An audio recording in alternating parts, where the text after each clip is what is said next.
দেখো গোবিন্দভোগ চাল নিয়ে নিয়েছি। এই গোবিন্দভোগ চাল দিয়ে আজকে আমি পোলাও বানাবো, সেই জন্যে। আর পোলাওটা এই একটা গামলা, দেখো সিলভারের গামলাটা বসিয়েছি গ্যাসে। এই গামলাটাতেই করে নেবো ভাবছি পোলাওটা। তা পোলাওয়ের জন্য এই গামলাটায় অল্প একটুখানি তেল দিয়েছি আর দিচ্ছি অল্প একটুখানি ঘি। এবার তেলটা আর ঘিটা একটু গরম হয়ে যাচ্ছে। গরম হয়ে গেলে তেজপাতা, তেজপাতা দিয়ে দিতে হবে। আমি গোবিন্দভোগ চালটা ধুয়ে রেখে দিয়েছিলাম আর তার উপরে তেজপাতাটা রেখে দিয়েছি। তেজপাতাটা যথারীতি দেওয়া হয়ে গেছে। এবার গোবিন্দভোগ চালটা রাখলাম, কেননা তেজপাতার সাথে গোটা গরম মশলা যেমন দালচিনি, লবঙ্গ, জায়ফল, জয়িত্রী, বড় এলাচ, ছোটো এলাচ সমস্ত কিছু আমি এই ঘিটা এই মধ্যে দিয়ে দিলাম। দিয়ে এই ফোড়নটা, গোটা গরম মশলাটা, তেজপাতাটা একটুখানি হালকা একটা সেন্ট বেরোবে।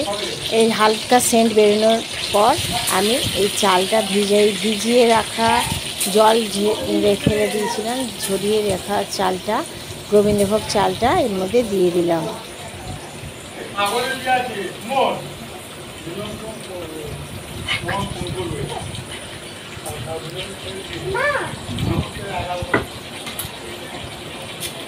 এইবার দেখো, তো গোবিন্দভোগ চালের পোলাও করতে খেতে ভালো লাগে খুব।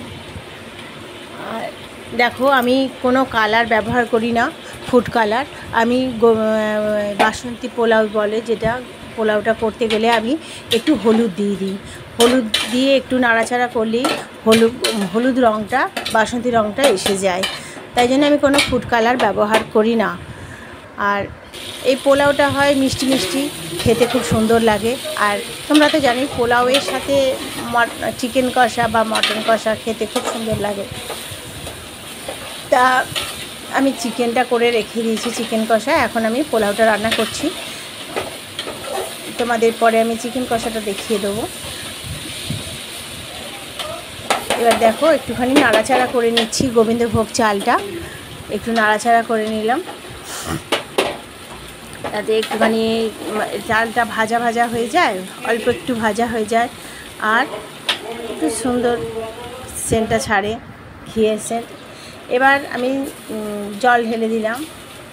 জলটা তোমরা একটু মাপ করে নেবে, কেননা বাটি চাল নেবে তার ডবল জল নেবে।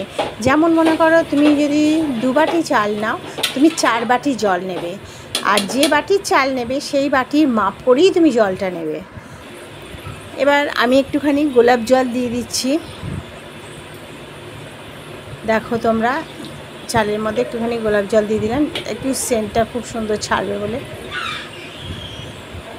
আর অল্প একটুখানি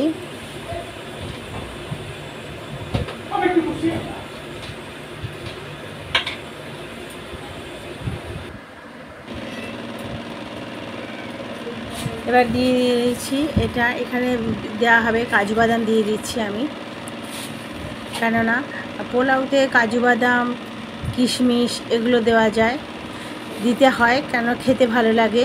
আর দেওয়া হয় চিনি একটু, পোলাওটা তাহলে মিষ্টি মিষ্টি হবে, খেতে সুন্দর লাগবে। দেখো জলটা মরে গেছে, মাপে জল দিলে জলটা মরে যাবে এবং ওই জলেই চালটা হয়ে যাবে, তোমার ভাতটা রেডি হয়ে যাবে। দেখো আমি যে জলটা দিয়েছি ওই জলেই আমার মোটামুটি ভাতটা সেদ্ধ হয়ে এসছে। এবার আমি দিয়ে দিলাম চিনি আর লাস্ট যে ঘিটা ছিল সেটা ঝরিয়ে দিয়ে দিলাম। এবার চালটা একটু নাড়িয়ে নিচ্ছি, ওপর নিচ করে নিচ্ছি, তাহলে পরে চিনিটা গলে যাবে এবং পোলাওটাও খুব সুন্দরভাবে চালটা সেদ্ধ হয়ে যাবে। তোমরাও মাপের জল দেবে চালে, তাহলে দেখবে ওই জলের মধ্যেই ভাতটা রেডি হয়ে যাবে। দেখো আমার পোলাও রেডি হয়ে গেছে।